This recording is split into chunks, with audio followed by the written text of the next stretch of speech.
Hoje consideraremos a mensagem de João Batista, registrada nos versos de 10 a 12.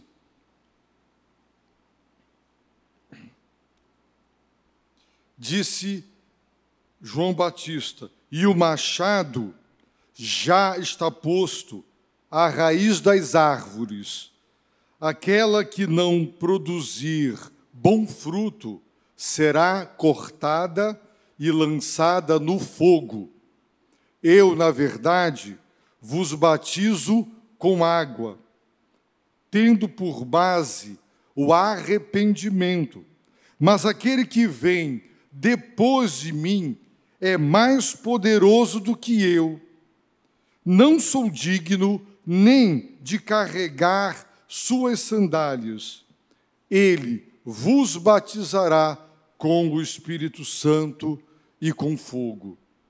Ele traz na mão a sua pá e limpará a sua eira, recolherá o seu trigo no celeiro, mas queimará a palha com fogo que não se apaga.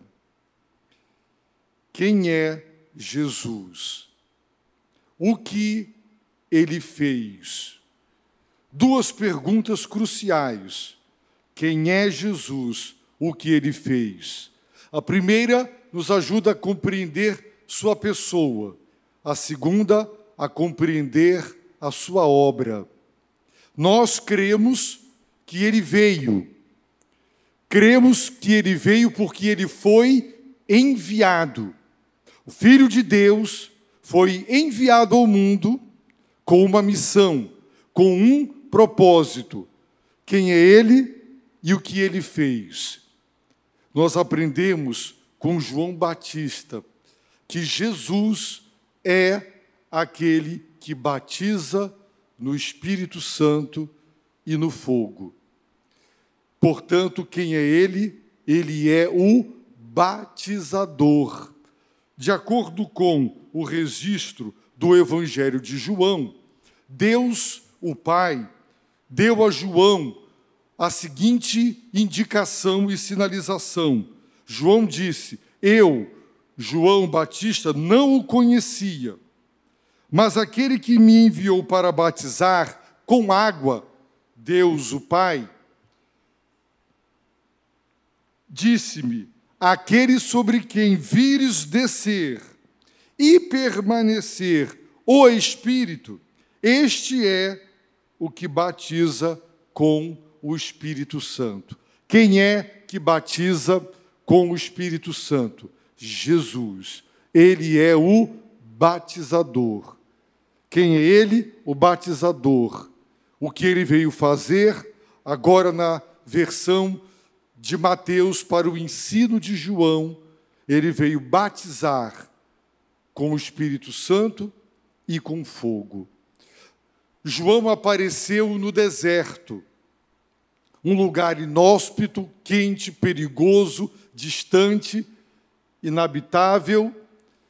João vestia-se de maneira simples e pobre, uma vestimenta esquisita, alimentava-se de uma comida esquisita, precária, era o que ele tinha disponível para a sua nutrição. João Batista, apesar de no deserto, atraiu multidões incontáveis. E o que multidões incontáveis viram nele de atraente? Para migrarem para o deserto, deixarem as grandes cidades, para ir ao deserto, com todo o seu perigo, com todo o seu calor, com todas as suas privações, simplesmente porque João era a voz do que clamava no deserto. Durante 400 anos, 4 séculos, Deus parara de falar, de se revelar. A voz profética não ressoara mais, nunca mais entre os judeus alguém se levantou com autoridade para dizer: veio a mim a palavra do Senhor. Eu fui visitado pela palavra do Senhor. Portanto, assim diz o Senhor, nunca mais. E quando João, no deserto, começa a dizer, veio a minha palavra do Senhor, e ele disse, assim diz o Senhor, aquilo provocou uma revolução, e multidões incontáveis foram ao seu encontro para ouvir o recado de Deus. E a missão de João Batista era a missão de preparar o caminho do Senhor. A missão de João Batista era endireitar as suas veredas. Quando um imperador anunciava que visitaria uma das cidades do seu reino, do seu império, consertavam-se os caminhos, tapavam-se os buracos, preparavam-se as estradas para que o rei, a comitiva real, a carruagem real passasse. E de que maneira João prepararia o povo para a chegada do rei? Pregando o arrependimento. Não tem outra maneira de preparar o coração do homem para a chegada de Jesus Cristo e para a entrada de Jesus Cristo, a não ser o arrependimento. O Senhor não visita, não entra e não se manifesta na vida do impenitente, daquele que se recusa genuinamente a se arrepender. Não estamos falando do remorso, não estamos falando da tristeza em virtude dos erros, mas daquele que teve uma mudança, uma transformação do seu modo de pensar, do seu modo de compreender a vida, uma alteração radical da sua conduta e do seu caráter, como consequência de uma transformação interior que deu novo sentido, novo rumo à existência humana, o arrependimento, que implica num rompimento com tudo quanto Deus reprova, com tudo que desagrada a Deus. Não tem outra maneira de preparar o caminho do coração humano para a chegada do rei, senão pregar o arrependimento. Por isso, multidões foram ao seu encontro. Aprendemos com João Batista que o ser humano, vaidoso, religioso e prepotente, como os fariseus e saduceus, que foram ao lugar onde João batizava e provavelmente eram candidatos ao batismo. João, com toda a autoridade a eles, se dirigiu dizendo, raça de víboras, quem vos ensinou a fugir da ira futura? Com certeza, João disse, arrependei-vos, porque a ira de Deus, ela já está se manifestando contra o pecado humano, e ela se manifestará em termos últimos, derradeiros e finalísticos, porque o rei está chegando, o reino está próximo e ele já chegou. Então arrependam-se. E João lhes pergunta, quem lhes ensinou? Vocês aprenderam, vocês vieram aqui, vocês estão tentando fugir, vocês estão tentando escapar da ira futura, da ira de Deus, e vocês acham que o batismo os livra, os ajuda a escapar da ira de Deus? Isso é insano, isso não corresponde com a realidade. São as pessoas religiosas que acreditam que a sua prática religiosa, o seu batismo, a ceia do Senhor, o dízimo, sua participação nos cultos, o cumprimento dos deveres da religião, irão livrá-lo da ira de Deus. Você pode vir a este local de domingo a domingo, das 5 da manhã à meia-noite, e trabalhar o tanto quanto você quiser. Se você não se arrepender dos seus pecados, verdadeiramente, não há nada que o livrará da ira de Deus, nada. Só o arrependimento, porque quando há o arrependimento, Deus graciosamente, misericordiosamente, perdoa. Há perdão pleno e abundante para o arrependido, que se reconcilia com Deus, mas para o impenitente não há, mesmo que ele seja profundamente religioso. E ninguém era mais religioso do que os fariseus e os saduceus, pois eles pensaram que poderiam se livrar da ira de Deus através do batismo. Não confie nas cerimônias, nos ritos da sua religião.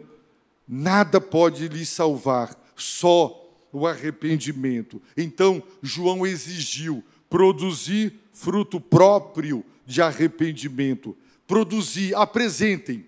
Onde estão as evidências do caráter de vocês, na conduta de vocês? Cadê as provas concretas de que vocês se arrependeram, de que vocês foram transformados, perdoados, libertos, que vocês romperam com o pecado na vida de vocês? Cadê? Onde estão? E quando João fez esse questionamento, provavelmente no interior de cada um deles, dos fariseus e dos saduceus, eles fizeram o seguinte raciocínio: João, nós somos filhos de Abraão. João, nós somos descendentes de Abraão.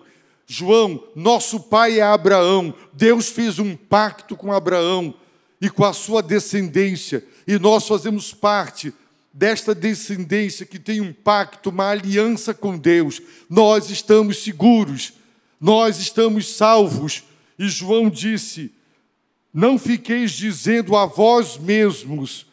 É como se João tivesse escutado o pensamento deles, escutado o que eles disseram a si mesmos, em seus pensamentos e em seus corações.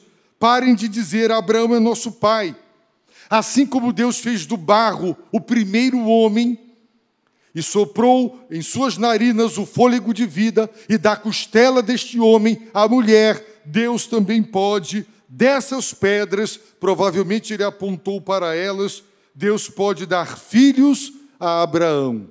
Ele é o Todo-Poderoso. Então parem de achar que os ritos, o batismo os salvará, os livrará da ira de Deus, e que o fato de pertencerem à nação de Israel, descendência de Abraão, vocês estão seguros. Vocês não estão seguros. Por quê? Porque Deus já tinha dito o seguinte para Abraão. Então o Senhor disse: esconderei de Abraão o que faço, visto que ele certamente virá a ser uma nação grande e poderosa, e por meio dele todas as nações da terra serão abençoadas. Por isso Deus pergunta: esconderei de Abraão o que faço? Porque eu o escolhi, disse Deus. Com que propósito? A fim de que ele ordene a seus filhos e a sua futura descendência. Portanto, os fariseus e saduceus, contemporâneos de Cristo, representam a futura descendência de Abraão. E Deus está dizendo: eu escolhi Abraão e eu dei a seguinte ordem a Abraão, para que ele ordene a seus filhos e a sua futura descendência, para que guardem o caminho do Senhor, para praticarem retidão e justiça, a fim de que o Senhor realize na vida de Abraão o que disse a respeito dele. Então, desde os primórdios, desde 20 séculos antes de Cristo, quando Deus fala com Abraão, nós estamos para Cristo, que Abraão estava para Cristo, nós depois e ele antes. O que lhe foi dito: ordene a seus filhos, para que eles obedeçam a palavra. O fato de serem filhos de Abraão não lhes garantiriam nada diante de Deus, se não fossem pessoas arrependidas e genuinamente piedosas. Portanto, João desbancou as desculpas esfarrapadas dos religiosos e lhes tirou a base sobre a qual se sentiam seguros. Então, João, meus amados, vai mais uma vez, com toda clareza, deixar claro a missão de Jesus. E sabe como ele começa? Verso 10, o machado já está posto à raiz das árvores. Quando se cortava uma árvore, se cortava ela o mais rente possível do chão. Mas como as raízes nutrem até o toco que ficou, e ela poderia ter a possibilidade de voltar a crescer, era comum escavar e expor as raízes daquela árvore. E aquele homem já tinha cravado o seu machado na raiz da árvore e ia começar a cortar para que aquela árvore fosse definitivamente erradicada e nunca mais existisse. Portanto, quando você corta a árvore e quando você corta as raízes da árvore, é porque é para simplesmente dar cabo dela para todo sempre. E João está dizendo, o machado já está posto à raiz das árvores. Por quê? Porque Jesus Cristo chegou. Portanto, aquela árvore que não produzir bom fruto, e ele acabara de exigir produzir frutos dignos do arrependimento, frutos que comprovem, que evidenciem a mudança interior, a transformação do coração, e um novo caráter e uma nova conduta. Disse João, aquela que não produzir bom fruto será cortada, e depois de cortada será lançada no fogo. Com que propósito? Para destruição. Portanto, a árvore boa, aquela que dá bom fruto, ou seja, aqueles que se arrependeram genuinamente, converteram-se, tiveram o coração transformado, a conduta e o caráter transformados e evidenciados através da retidão, essa árvore não será cortada, ela será preservada, ela continuará. Mas a árvore que não produzir bom fruto será cortada e lançada no fogo. Vejam o versículo 12. Vamos pular o 11. João diz que Jesus, ele traz na mão a sua pá. No primeiro exemplo, ele trazia na mão o machado, já cravado na raiz da árvore, para removê-la totalmente e destruí-la no fogo. Agora, a metáfora muda. Ele traz na mão a sua pá, e ele limpará a sua eira, o local onde era armazenado, não é, o trigo. E na eira se separava o grão da palha. Com a pá se jogava o trigo para cima, o vento levava a palha e o grão mais pesado caía. Um processo rudimentar para separar o grão da palha. E o que ele fará com o trigo? Recolherá o seu trigo no celeiro. A eira era num lugar aberto e ventilado, onde se jogava para cima o trigo para separar o trigo da palha. O trigo era recolhido, guardado, preservado no celeiro. E o que se fazia com a palha? A palha, ele queimará a palha com fogo que não se apaga. Então, no versículo 10, a árvore que não produz bom fruto é cortada e lançada no fogo para ser destruída. A boa árvore é preservada e continua. No versículo 12, ele recolhe o trigo no celeiro, mas a palha ele queima com fogo que não se apaga. Portanto, duas atividades, uma de preservação e outra de destruição no fogo. Então, nós temos salvação e nós temos condenação. No versículo 11, e a boa hermenêutica, a ciência da interpretação nos diz que o texto tem que ser interpretado à luz do seu contexto. Se no versículo 10, que antecede o versículo 11, fogo é destruição, onde a árvore é queimada. Se no versículo 12, que sucede o versículo 11, a palha é queimado com fogo que não se apaga. Então, qual é o sentido da palavra fogo no versículo 11? É condenação. Então, o que é que João Batista está dizendo? Eu, na verdade, vos batizo com água. Essa tradução, Almeida século 21, rompeu com a nossa antiga tradução, eu vos batizo na água, e eu prefiro. Nós não batizamos com água, nós batizamos em a água, na água, nós imergimos. Eu, na verdade, vos batizo, eu vos imerjo na água, tendo por base o arrependimento. O batismo, a imersão, é para os arrependidos. O único fundamento sobre o qual alguém deve ser batizado é o fundamento de que aquela vida arrependeu-se, rompeu com a velha vida, rompeu com o pecado, com tudo quanto desagrada a Deus. Com base no arrependimento, eu vos batizo na água. Mas aquele que vem depois de mim, Jesus Cristo, é mais poderoso do que eu. Não sou digno nem de carregar suas sandálias. Sabe o que ele fará? Ele vos batizará com ou no Espírito Santo e com fogo. Então, qual é a missão de Jesus, segundo João Batista?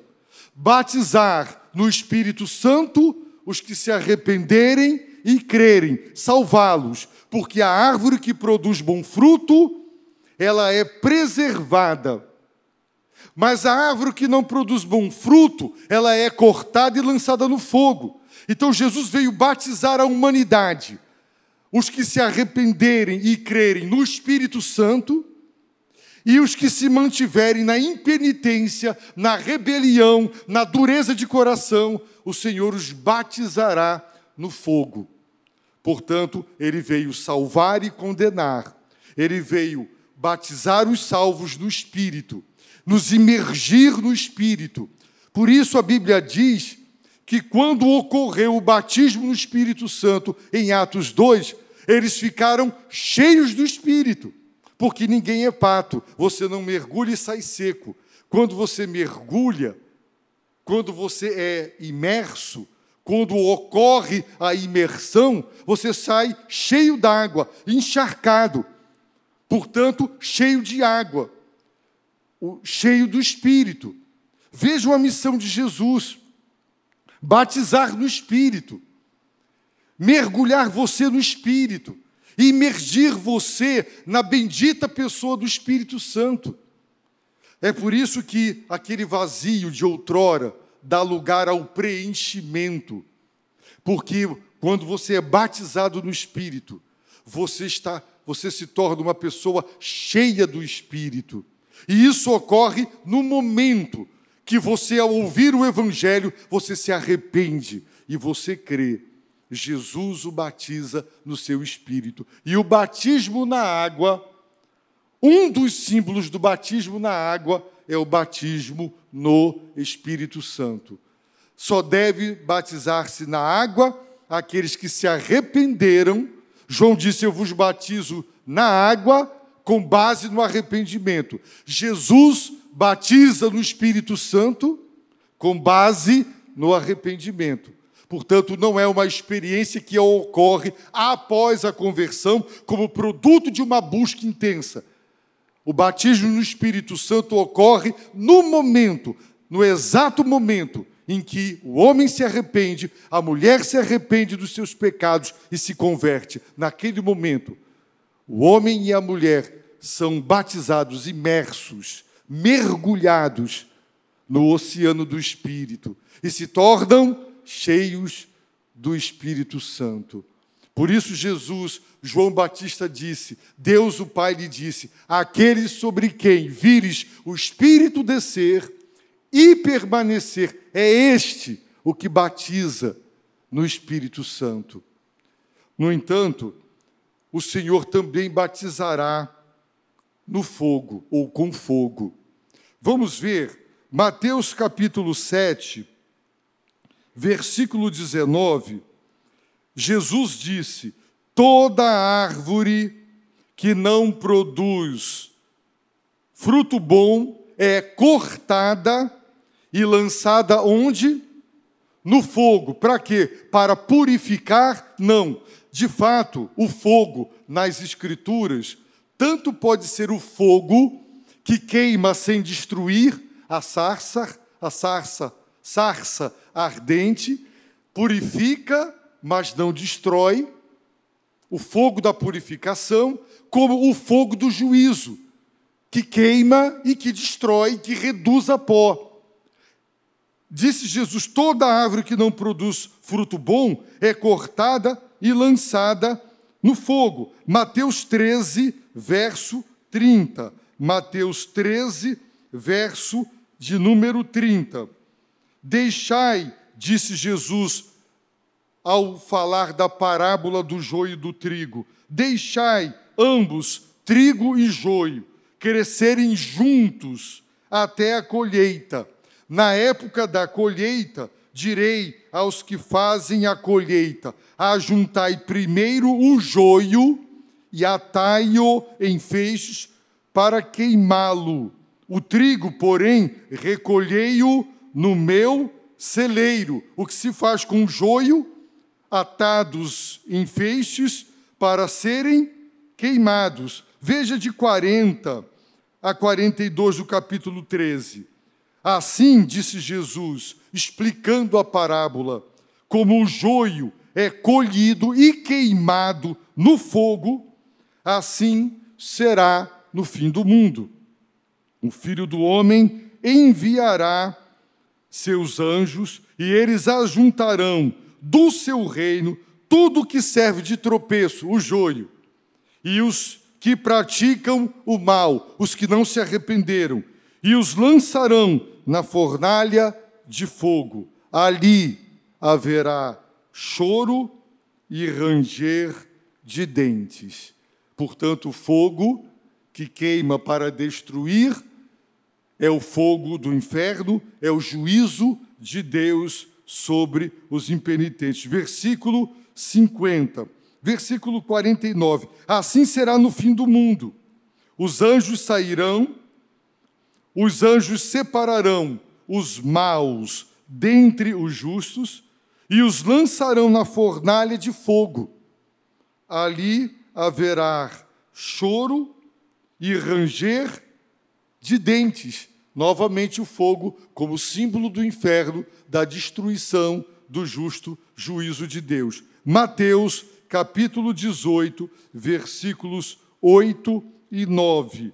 Diz assim: portanto, se a tua mão ou o teu pé te fizer tropeçar, corta-o e joga-o fora.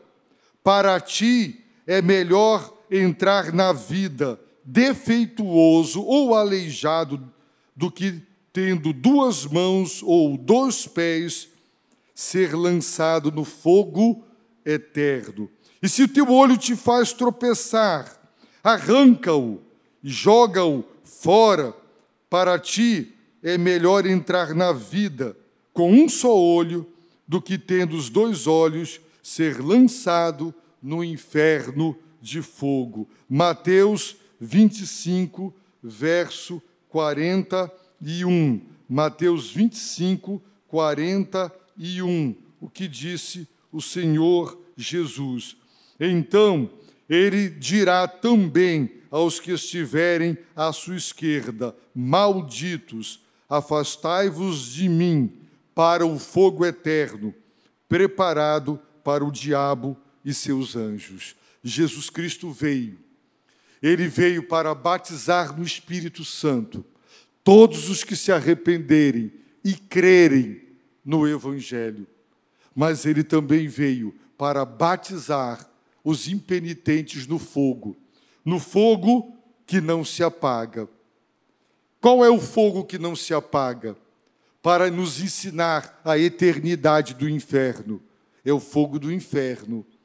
É o fogo que não se apaga. Assim, Jesus é o Salvador dos que se arrependem e creem.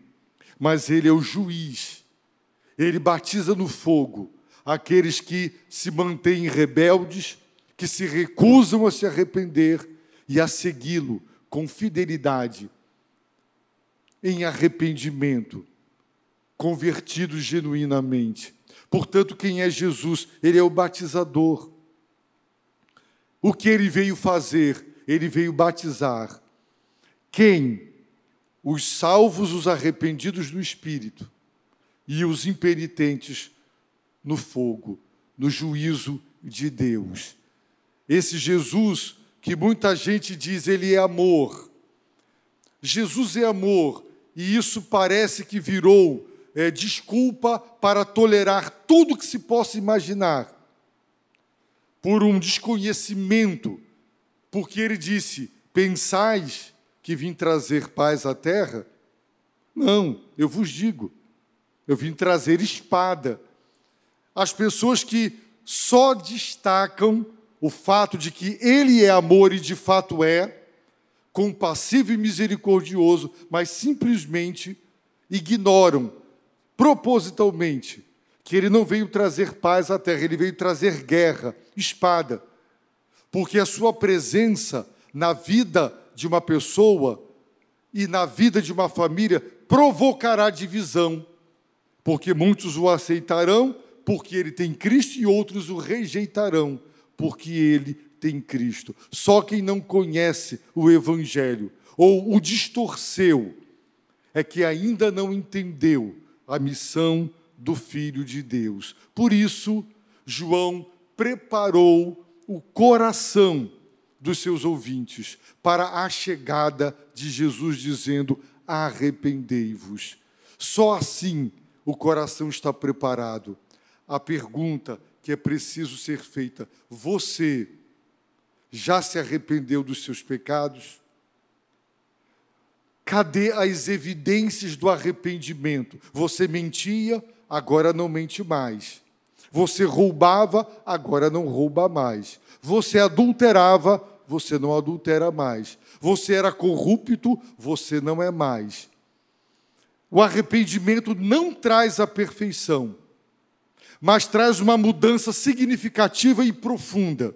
E traz o anseio pela perfeição, porque o Senhor disse, sede vós, pois, perfeitos, como é perfeito o vosso Pai. Uma pessoa convertida, ela quer cada dia acertar mais e errar menos. Ela jejua, ela ora, ela se alimenta da palavra, da comunhão do corpo de Cristo.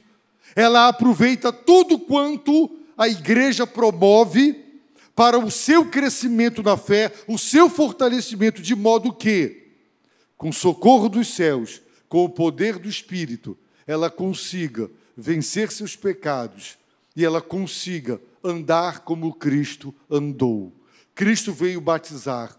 Se você ainda não foi batizado no Espírito, se o seu coração é vazio, se o seu coração hoje tem um imenso buraco no seu coração, se você tem confiado, olha, meu avô era crente, membro desta igreja, meu pai, membro desta igreja, eu também sou, eu faço parte de uma linhagem de pessoas, membros desta igreja religiosas. Isso pode ser muito bonito, tem o seu valor, sim, é um privilégio ter uma ascendência de pessoas de Deus, mas eles não lhe salvarão.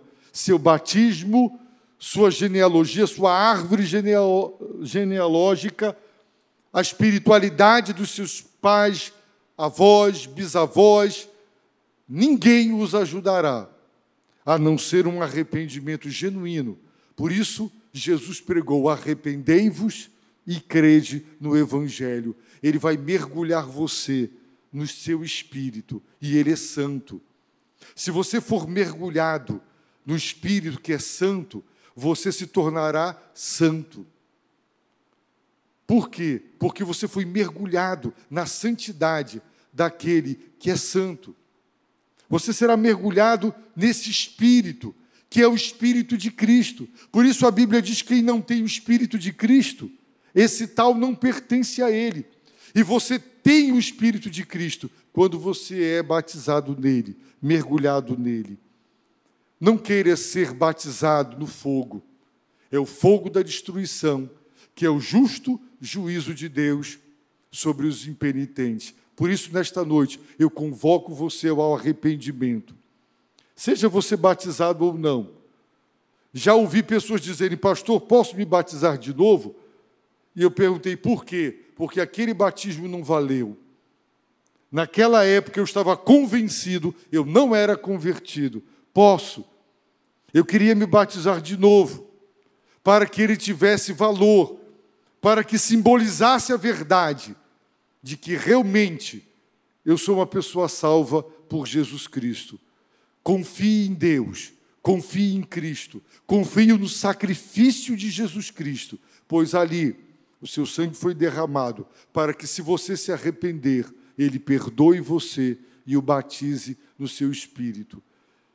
Eu rogo para que Deus trabalhe no seu coração, de modo que nesta noite você possa encontrar-se com Ele e dizer: hoje é o dia da minha salvação, é o dia do meu encontro com Deus.